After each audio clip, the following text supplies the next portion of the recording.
Hello and welcome to the One Stop Hobby Shop. I recently had a Dubai chocolate bar and I thought to myself, I could probably make that. So I'm going to make a small video here on how to make Dubai chocolate bars from scratch. One of the main reasons that Dubai chocolate bars are so expensive is because of all of the steps it takes to be able to create a chocolate bar. It takes quite a bit of time to be able to make all of the pieces from scratch if you're not buying any of these pieces from the store. One of the first things I'm going to be making is the Kataifi pastry dough. I think it's also known as kanafa pastry dough. It's basically the very thin pastry dough that's used to be able to make baklava and other types of Middle Eastern pastry desserts. I'm going to be making some tahini. Tahini is pretty much a sesame seed paste that you make from blending sesame seeds together. And then I'm also going to need a pistachio butter as well from blending pistachios together as well, similar to how you make peanut butter, just using pistachios instead. And then I'm going to make a dark chocolate from some cacao butter and cacao powder as well to be able to make the different parts to put these bites together. I am going to make my Kataifi pastry dough batter first by using 1 cup of water, 2 tablespoons of a vegetable oil. I am going to use canola oil because I don't have any vegetable oil at the moment. Some table salt, about 1/4 teaspoon, and 2 cups of all-purpose flour that I will whisk together to be able to make my pastry dough.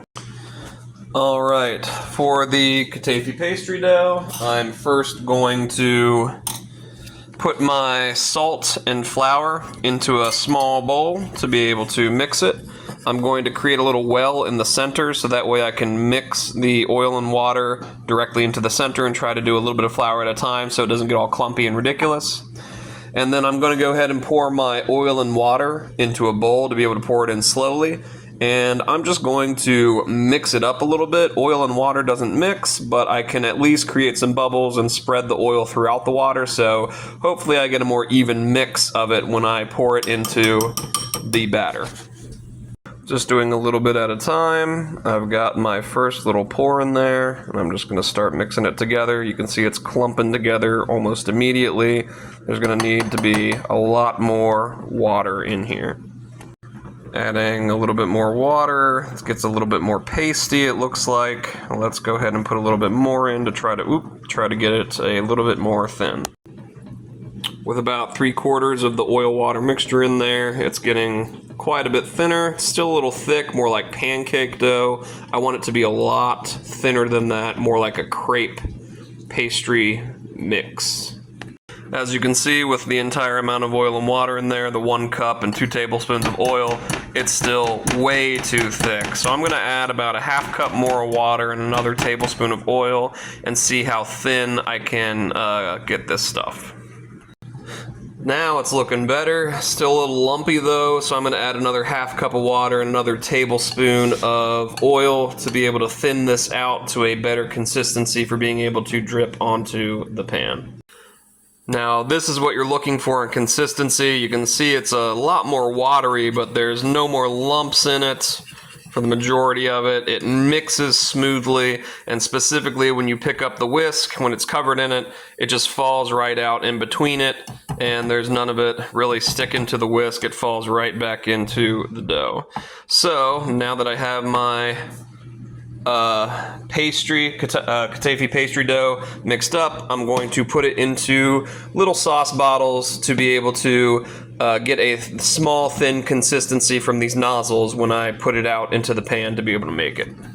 In order to ensure that I don't waste my batter, this stuff will stay good up to 3 to 4 days in the fridge, depending on how long you're going to store it for. So I'm going to try to use all of it, but we'll see how much I can actually make out of it. I'm first going to take my mixture of Kataifi pastry dough and put it into a Ziploc bag so that way I can cut the corners off to make it easier to be able to pipe into the bottles that I'm going to store it in because I don't have a funnel. This is my food processor bowl that I'm going to make the butters in. I just put my plastic bag directly over it, so that way I can spatula out my Kataifi pastry dough directly into the bag. I've now got my Kataifi pastry dough in my Ziploc bag. I don't know how much I'm going to get out of this, so I opened up all 3 of the tiny sauce bottles that I got that I'm going to snip off the corner on and put them into my bottles to use. And even with the best of intentions, you can still have a little bit of a mess up. Looks like I spilled a little bit trying to get it into the first bottle, but I was able to fill up the other 2 quite a bit for it. So I'm going to clean these up and store them in the fridge and get them ready for use later. And step 1 is done. I have my phyllo dough or Kataifi pastry dough or Kanafa pastry dough ready to go to be able to make my thin, crispy pastry wafers that I'm going to be using for the recipe. Alright, next step for the Dubai chocolate bar is making the tahini out of the sesame seeds that I'm going to need. Again, I do not have vegetable oil, so I'm going to be using canola oil for my oil that I'm going to be putting into my food processor. I'm going to start off with 2 tablespoons and then go to 3. And I have 1 cup of sesame seeds that I am going to be toasting because I did not buy toasted sesame seeds. So I'm going to wait for my pan to heat up, and then we're going to toss them in there to be able to toast them. Alright, I think my pan is heated up enough. I have it set to a medium heat to be able to bring the sesame seeds up to temperature slowly. So I'm just going to take my cup of sesame seeds and sprinkle them around in here. And I'm basically going to cook them for about 3 to 5 minutes until I get a light toast on them. The reason you want to toast your sesame seeds, I'm trying to build maximum flavor for this first time recipe that I'm doing from scratch here for the Dubai chocolate bar. So I want to see what it tastes like if I go to the ridiculous effort of trying to make everything from scratch and see what kind of flavor I get from it. So I'm going to let these sit, and I'm just going to move them around every so often for about 3 to 5 minutes until I get a nice golden brown texture from them. Alright, I'm about 4 minutes into cooking these sesame seeds, and you can see a little bit of the golden parts coming out there around the edges and in the middle, but it's not really coming out that much, so I'm going to... Everybody's oven is different, but I'm going to crank this up to about 75% heat and try to cook it a little bit more. The big thing you want to remember when you're doing this, when you're moving them around and mixing them, I'm only pushing them around every 2 to 3 minutes to try to turn over some of the sesame seeds and redistribute them. They're going to release some natural oils when you do this, so you don't have to sauce the pan up ahead of time to be able to bake them. If you do put oil on the pan ahead of time, you'll probably end up burning these things because they will burn fairly quickly once they heat up. But they take a little bit of time to be able to heat up in the first place. You want to redistribute them and then make sure that you flatten them out again in the pan by just moving it back and forth to create a top surface that will hold the heat down on the bottom, so everything that's coming up will be able to bake through. And with the 75% heat, I can see already there's a little bit more golden brown coming through. So we'll give it another 3 to 5 minutes and see what we're at for that. I gave it another 2 minutes on the higher heat, and you can see now that the browning effect is coming through, that Maillard reaction that's cooking the sugars on top of it, causing it to brown. That's what you're looking for. You want it to start to darken up a little bit, but you don't want it to get so dark that it turns black or burns. So you want to make sure that you do a good mix for these as they're cooking to ensure that you get an even brown. I can really smell the sesame seed flavor coming through. You can definitely tell when you're getting them toasted, because you'll definitely get a nice toasted sesame seed smell coming from it as they cook. I'm just going to give this another probably 1 to 2 minutes. I don't want to run the risk of having these browner pieces burn on me, so I'm just going to give it a few more to be able to cook up and get a little bit more flavor into my tahini paste for it. Alright, about 10 minutes in here, with half of that being on 50% power and half of it being on 75%. I'm getting a pretty good golden roast along here. I am going to go ahead and take it off the heat and let the latent heat on the pan cool it down. and cook it the rest of the way, just so that I can get it to the temperature to be able to put it into the food processor. I can smell it pretty good. These definitely smell toasted, so I think I've probably extracted enough flavor from these toasted parts of the seeds to be able to get a pretty good tahini paste from this. So we'll let this cool down, and then we will make our paste in our blender. All right, I've let these cool down for about 5 minutes in the pan, and you can see that it browned up quite nicely across the entire sesame seed amount that I had in there. It's a nice golden brown all the way across it, and I think it's good to make my tahini paste out of. I can smell the nice smell coming off of the toasted sesame seeds, so I think they're good to go. I'm going to be blending mine in a food processor. You can use a blender, but you're going to want a high-end blender if you're going to use a blender, specifically one that's made out of glass like a Ninja or a Vitamix. They have higher-end motors that will cool down quicker and be easier to be able to use without the motor overheating. A food processor, on the other hand, does have a wider blade than the smaller blade that you have in a blender, so there's going to be less resistance going against it, and the motor won't overheat as much when you're using it. So I'm going to be using my food processor because I don't have one of those high-end ones. Now, plastic specifically on these food processors can usually withstand about 120 to 140 degrees Fahrenheit, and I know from the years of cooking that you can pretty much burn your hands from around 120 degrees Fahrenheit. So if you can pick up the sesame seeds and hold them in your hand without them burning your skin, then you know that you are good to go, and it won't burn the plastic in these food processors to be able to leach out plastic into it. So I'm going to go ahead and dump my toasted sesame seeds into the food processor and start blending it up. I've got my toasted sesame seeds in here. I'm going to blend them on high for a little bit first to be able to try to release some of the natural oils that are in the sesame seed to be able to have it mix up. Ultimately, though, you will have to add a little bit of extra oil in there to be able to get the paste consistency that you're looking for. So let's see what we get here.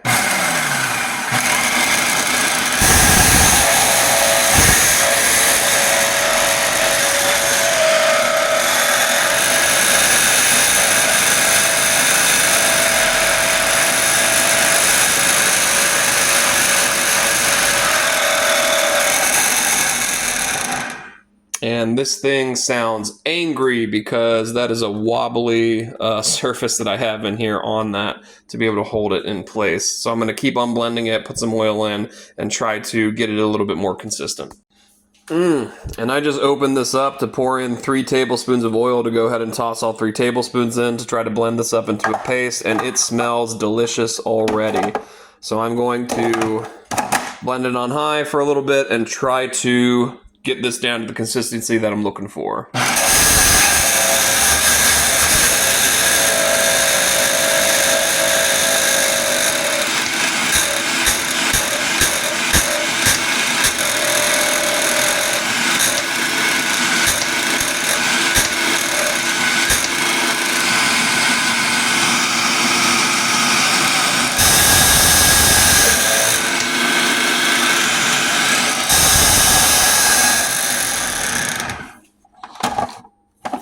And you can see it's blending together a lot better. It's going to take quite a while, so I'm going to go ahead and start scraping down the sides and trying to get this into the paste consistency on high.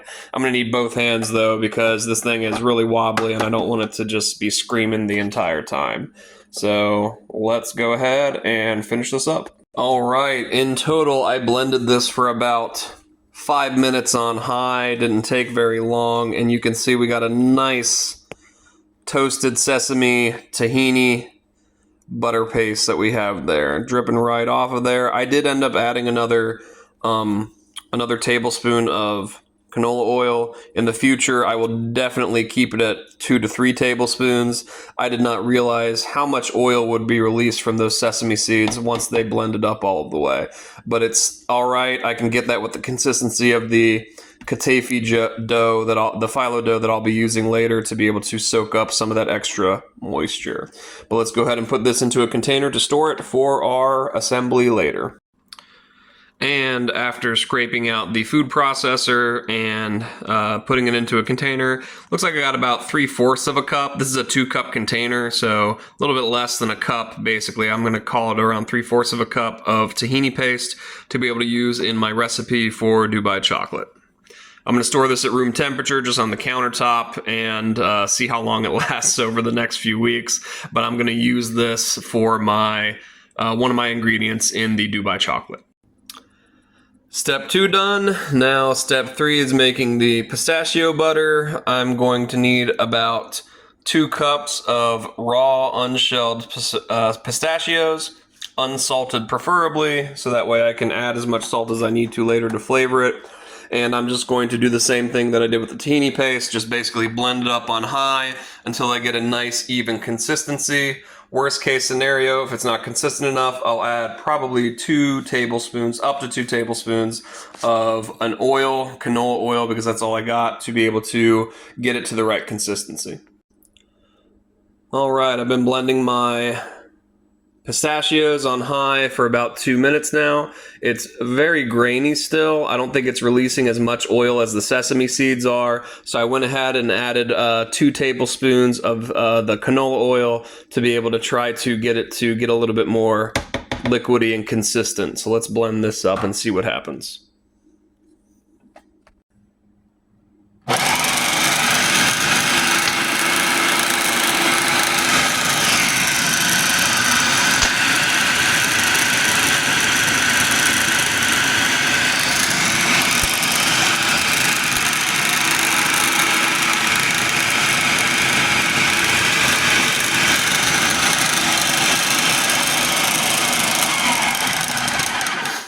Pistachios seem to be blending a little bit easier than the sesame seeds. I've got it pasting up a bit, but I'm going to go ahead and it looks like I'm going to go ahead and add probably 2 more tablespoons to this of canola oil to try to get it a little bit more consistent.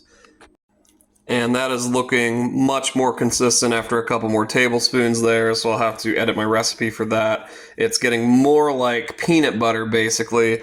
I'm just going to get it a little bit thinner. I added another tablespoon of canola oil, so 5 tablespoons total for this amount of pistachios, the 2 cups that I have, just to make it a little bit more runny, only because I know that the phyllo dough / Kataifi dough that I'm going to put in here is going to soak up some of that moisture a little bit. So I'm just going to make it a little bit more consistent, and then it should be good to go. And that looks about to have done it for the consistency that I'm looking for. 5 tablespoons in my 2 cups of pistachios made a nice creamy, peanut buttery consistency pistachio butter. I'm going to scoop this into a container and see how much I was able to get out of it. And for my pistachio butter, I did end up adding a couple pinches of salt just to even out the flavor a little and give it a little bit of capability to be stored at room temperature a little bit easier. I got about 1 3/4 cup out of the 2-cup recipe with the 5 tablespoons of oil. So a good amount that you can get for the pistachio butter and a nice consistency to be able to use for ingredients for the Dubai chocolate bar. So let's make the last ingredient that we need. And next I'm going to be prepping the chocolate that I'm going to be using for the Dubai chocolate bar. First thing I'm going to need is 1 cup of cacao butter. I need about 1/4 teaspoon of salt. I'm adding a 1/2 teaspoon of vanilla powder to mine to give it a little bit more flavor. I'm going to need about 1/2 cup of the powdered sugar. You want to use powdered sugar for your chocolate because granulated sugar is going to make it a lot more grainy and it's not going to mix in well with the chocolate oils once it melts. And then you'll also need about 1 cup of cocoa powder that you're going to be using. I'm going to double my recipe for all of the ingredients in order to make a larger amount of chocolate all at once. All right, you want to get your double boiler roiling and boiling and ready to go. And once it is all heated up, you can take your cacao butter and dump it right in. It'll take a while to melt. So while that melts, you want to prep your other ingredients for putting it in. I went ahead and sifted together my cocoa powder, powdered sugar, vanilla powder, and salt, so that way it's nice and evenly mixed when I put it into the chocolate, so I don't have to worry about stirring it while it's in there. And then I'm going to be using a sifter to be able to sift all of the ingredients in. You want to make sure that you use a sifter while you're dumping all of the dry ingredients into the chocolate, so that way these tiny holes will separate all of it a little bit easier, so you don't get clumps in there specifically. And after about a minute, you can see that the cocoa butter is melting nicely. It'll take quite a bit longer to get all the solids melted as well, as the liquid heats up around it and melts it down. The temperature that you're going to want to get this up to is going to be around 110 to 120 to be able to temper the chocolate and make it pretty solid at room temperature. And you're going to want a digital thermometer to make it easier to be able to take the temperature of it. Basically, adjust your stovetop temperature gauge to be around that 110 to 120 phase while you're mixing in and sifting all of the cocoa powder for what you're going to be making. And after about 5 minutes, all of my cacao butter is melted. I went ahead and took it off of the double boiler to let the temperature cool down a little bit. It was around 140 when I took it off. It's now cooled down about a minute later down to 130. As we add the cacao butter, it'll decrease in temperature, and then once we add everything back into it and mix it up nicely, getting rid of all the clumps, we will temper it back up to 110 to 120 to be able to get our solid chocolate. Alright, for the cocoa adding process, I'm basically going to pour a little bit of the cocoa powder, about a quarter cup or a third of a cup in at a time, and then I'm pretty much just going to tap it on the pan, move it around, swish it to get the cocoa powder to fall in. As I'm letting it fall in, I'm going to be using a spatula to stir it around and mix it together so that way there are no clumps. And I'm just going to continue doing this until I get all of the sugar and the cocoa powder into the pan. You can see that sifting it in is making it less clumpy and easier to mix in, and then the spatula will stir in the rest of it. As you stir it, the sugar and the cocoa powder will mix in with the cacao butter and get locked in with the fats to be able to get your chocolate mixture. I put it back on top of the double boiler because this cocoa powder is going to be cooling it down as I put it in, and then I will increase the heat afterwards to be able to bring it up to temp. And after getting most of the mix in there with minimal spill, you can see why you use the sifter, because of the clumps that you could get. These last little bits, basically you could just crush with a spoon to be able to push through the sifter to get the rest of it in there. And now I've got all of my sugar and cocoa powder mixed in, giving it a nice glossy texture, and I gave it a little taste, and it's got the right amount of sugar in it and salt in it to make a nice dark chocolate flavor. I'm going to be cooling this down. It did reach the 120 temperature that I was looking for, so I'm going to be cooling this down now in a just in a bowl to be able to solid this up. I'm going to be doing a double melt, specifically this first melt and freeze will cool the chocolate into the crystal structure that you need to be able to make a nice smooth chocolate. And then the double melt, the second melt that I'm going to do to make the chocolate bar and then freeze it again afterwards, will make the snap that you're looking for the chocolate. I scraped out as much of the chocolate as possible and put it into a small glass container that I just lined with parchment paper to be able to hold the chocolate while I cool it into a firm, hard structure to see how it turned out. So let's put it in the fridge and cool it down. Alright, next up I'm going to make the Kataifi thread dough by using my Kataifi dough recipe that I have in little squirt bottles to be able to make the first phase of the Kataifi threads by putting it onto a skillet and cooking it up real quick. Alright, in order to make these thin pastry threads, you're just going to heat a skillet up to about medium to high heat, closer to the high side. Take your squirt bottles and just make thin lines all over the place. Let it cook for about 30 seconds. And once they become translucent, that's what you're looking for, you're going to take them out and just keep on doing this until you have all of your batter cooked up. If they are too liquidy, as you can see in some of these thicker sections, you could just bunch up the threads, flip them over in the pan so that the heat is able to touch those parts. And then once you get it cooked, transfer it over to your holding pan and continue doing this until you run out of batter. Just to show you a quick way to maximize the space for it, you can start on the outside edge and make your pastry dough as close as possible on your lines and do a little poly whirl design all the way till you get to the center. The outside edges will cook slower, the inside will cook faster, and it will cook the dough almost all at the same time for your Kataifi pastry. And this is just about the last amount that I have for the pastry dough.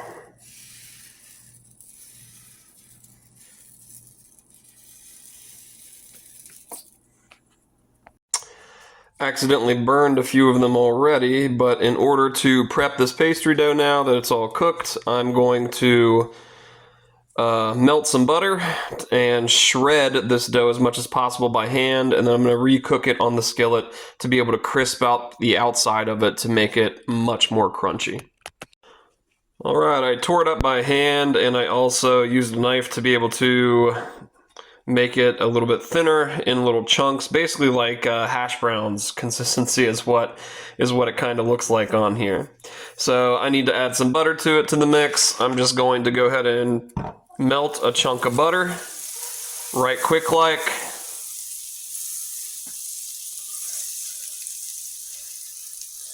And pretty much just toast it a chunk at a time, or a bit at a time, by taking it and putting it right into the butter. And then take a spatula and mix it around to be able to coat all of the sides of it to get it crispy. You can see that it's starting to brown a bit.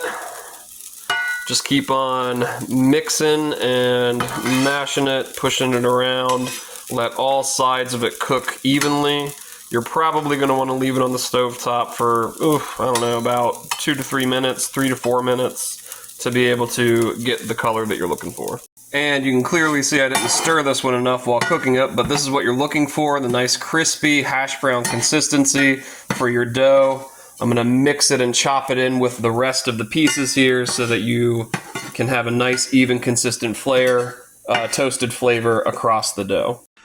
And then I'm going to lay out my crispy, crunchy pieces. Oh yeah, you can hear the crunch and how solid it is now, a little bit easier to work with. I'm going to lay out my crispy pieces onto a flat pan so that they can cool down quicker and more consistently, allowing that moisture to evaporate. Don't worry about leaving these uncovered while you're waiting for them to cool down, because you want as much moisture as possible to evaporate. And aim a little better, unlike I did, and make sure that you get everything on the pan. Alright, next one up. Oof. There we go. Got a little butter. Grab that piece out. And let's go ahead and put in the next bit.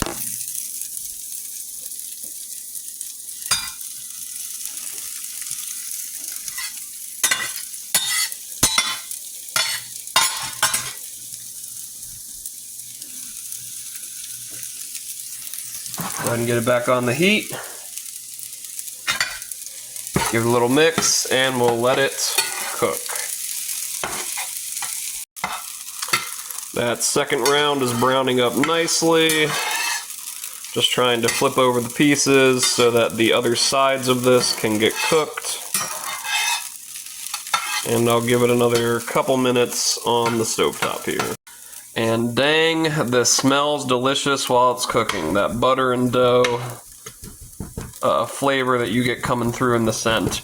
while it's cooking and it's getting crisper, don't be afraid to just smash it and chop it with the edge of your spatula to be able to thin out the pieces a little bit more. Ultimately, after this is all crunched up and it's getting mixed into the dough, you're gonna have to tear it apart and smash the crunched pieces together to get it into a crumb-like consistency anyway. So feel free to chop up some of those pieces ahead of time while it's in the pan so that it cooks up a little bit easier. Alright, this is a nice golden brown. I'm going to give this another minute or two before I transfer it to my pan to cool. And I got a nice crispy golden brown bunch of crunch. They look like they've seized up and hardened, so let's go ahead and transfer it to the pan to be able to cool. Spread it around a little bit, let that moisture escape, and let it sit to cool. I've got just a little bit more, so I'm going to go ahead and toss in a little bit more butter. I don't think I'm going to... Ooh, that hurt. I don't think I'm going to need the whole thing. So I'm just going to go ahead and keep the last little bit and save it. Oh, just kidding. I'm going to go ahead and use that last little bit as well. And toss in my last few pieces for my dough. The butter to dough ratio on this last little bit was quite a bit higher for this last bit, so I'm going to use this as my flavor punch and chop this one up real fine when I mix it in with the rest of it to get a good consistent mix all the way across it. Alright, I think I'm about done on this last bit. I'm going to go ahead and put it onto the cooling pan to cool down with the rest.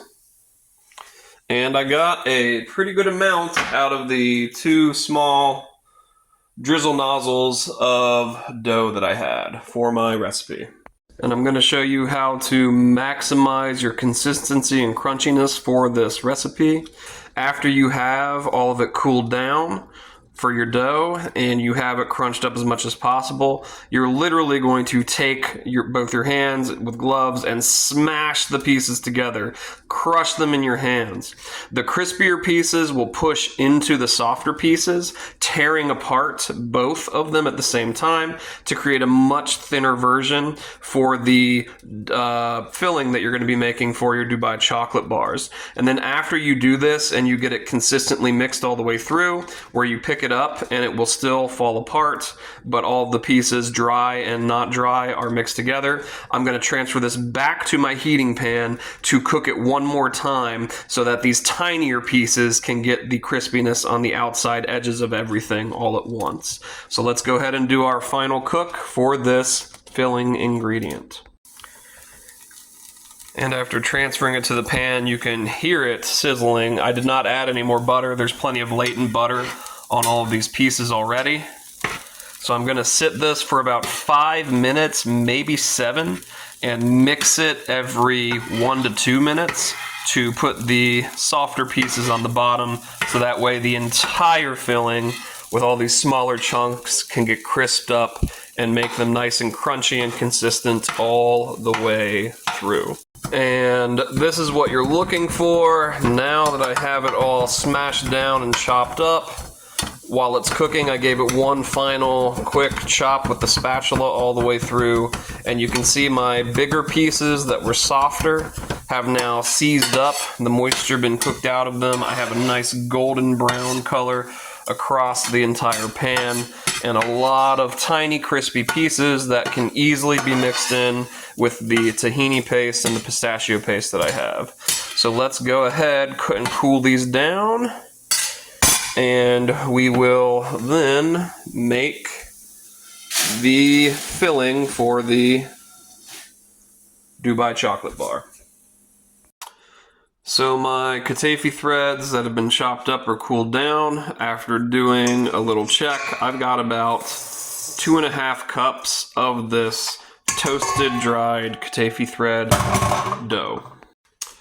And after doing a little math, I've got around 1 3/4 cups of pistachio paste and about half a cup of the tahini.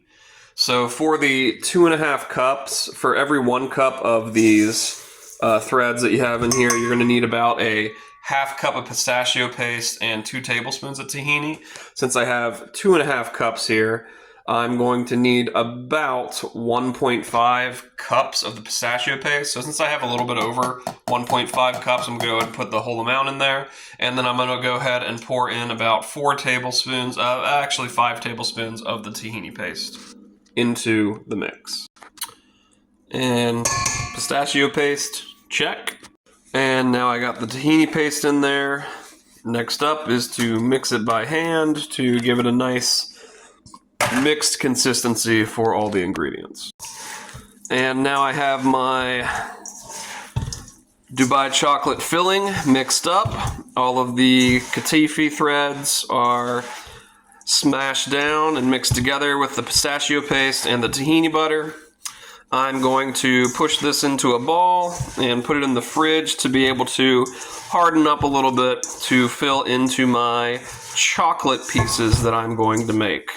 Let's go ahead and switch this out into the fridge and check on the chocolate. And all right, my dark chocolate seized up nicely. Nice and solid. Looks like it tempered correctly. It's been sitting out for a little bit now to see what it's like at room temperature, and it is definitely one solid chunk. So I know that these bars / bites are going to hold up well once I use them. I'm going to break this in half and melt half of it to be able to use for my molds, chocolate molds.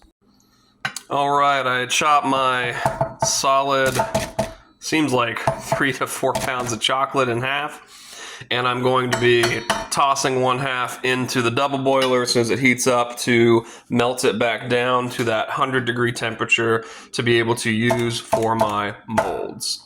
I snuck off a piece of it, and it is definitely delicious so far. First step of the assembly, melt the chocolate back down using a low temperature. Alright, now that my chocolate is nice and melted again, first thing I'm going to do is take a small silicone pastry brush and brush the inside of my molds with chocolate all the way around so I can create the base to be able to scoop the mixture into. So pretty much I'm just going to take all of these and paint the inside of them and the edges of them with a little bit of chocolate. And I'm going to do that to every one of them. And now that I got a little bit of chocolate in each one, I'm just going to give each one a little swirl to push it all the way up against the sides. And then I'm going to toss it quickly into the freezer to be able to freeze the bottom part at least, so that way I have a good base to be able to put the filling into. Alright, I have my base layer of chocolate in there nice and frozen. I'm going to take my filling dough and just ball it up into small pieces and have it sit right in the center of these as much as possible to be able to fill in each of the pieces all the way across here to allow the chocolate to be able to pour around it. And now that I have my filling into each of the pockets, I'm just going to take a little ladle and scoop up a little bit of chocolate to be able to pour on top of it to cover up the pieces. And we're just going to pour it into each of the cavities to be able to fill them up all the way across. And then after it all hardens, you can tear them apart later. Now that I have the tops of the cavities filled, I'm just going to put it back in the freezer to be able to freeze the chocolate and make my tiny bites out of them. I'm also going to make a deeper chocolate bar to try out an actual bar recipe by taking the chocolate and doing the same thing with a deeper weld chocolate mold. So we'll freeze this first layer and then put our filling on top. And while my molds are freezing, I'm going to go ahead and melt the second half of my chocolate. Now that my chocolate bars are frozen, for the base layer, I'm going to go ahead and add the pistachio filling.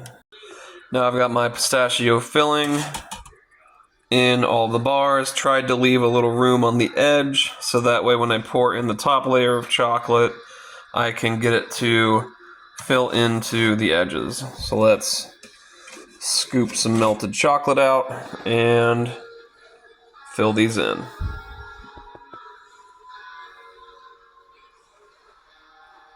And after filling them in, they don't look too bad. So now I'm going to go ahead and freeze the tops of these as well. And while my test bars are freezing, I'm going to figure out a way to knock out all of my little bites to get them out of this mold. And I was able to get out the majority of the chocolate from the small bite-sized pieces. The extra chocolate that came out with it that did not attach to the bite-sized pieces, I'm going to put back into the double boiler and reuse. The smashed up pieces, I've already eaten a few and they are delicious, but I'm going to go ahead and just put these aside. And then my usable pieces I'm going to put back in the freezer to freeze all the way before I wrap them. And my chocolate bar, Dubai chocolate bars, turned out pretty nice. I like the color, I like the texture, and from tasting the little bites, they are pretty good. And now the moment of truth, trying one of these pieces that I snapped apart from the bar to be able to see what they taste like.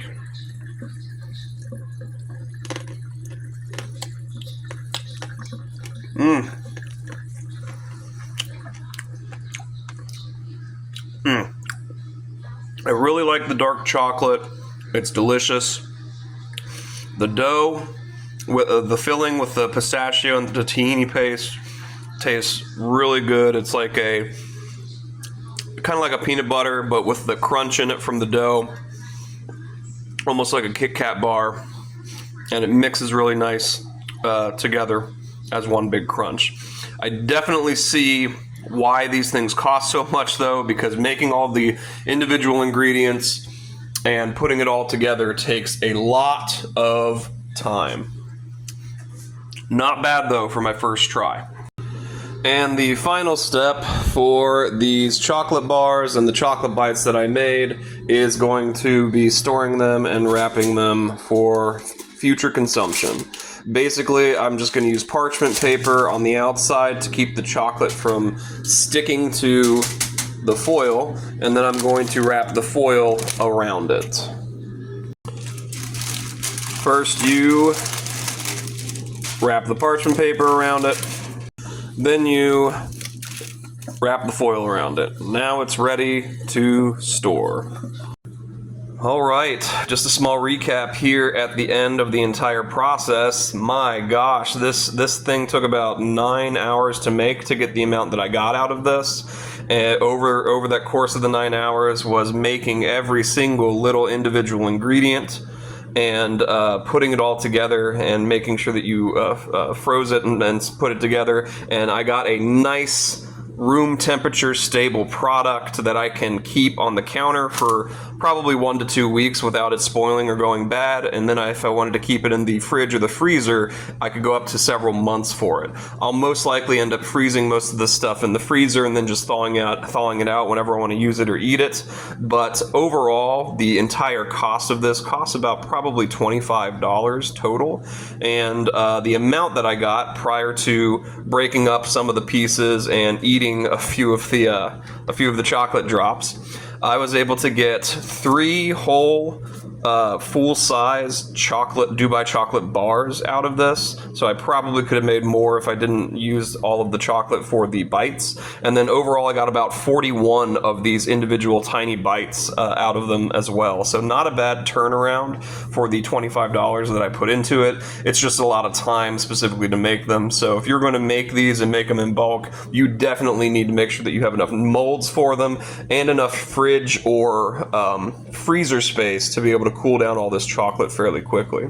Now, if I were going to do this again in the future, I probably wouldn't cook my dough as crispy as I did. I do like the texture, and it's got a nice crunch to it when you bite into it, but I'd be interested to see what this tastes like with a little bit thinner, like a little bit thinner crepe, a crispy crepe texture to it. Maybe layer it instead of breaking it up into small pieces when I put it in there, kind of like a crispy sort of Kit Kat wafer instead. But I did get a nice crunch from it, and I do like it. It's just I would like to try something different later. And the chocolate recipe, I'll probably end up forever making my own chocolate now, because making this stuff out of cacao butter with the cocoa powder and the sugar that you can control for it, it not only tastes delicious, but the melt in your mouth taste that you get from the cacao butter without all the extra additives that you get from store-bought stuff is amazing. It's completely different from a lot of the chocolate that I've tasted before. But overall, not a bad experience, not a bad project to do. Hopefully this gives you some ideas to be able to do this on your own in the future or try something else out. Good luck. Thanks for watching the video.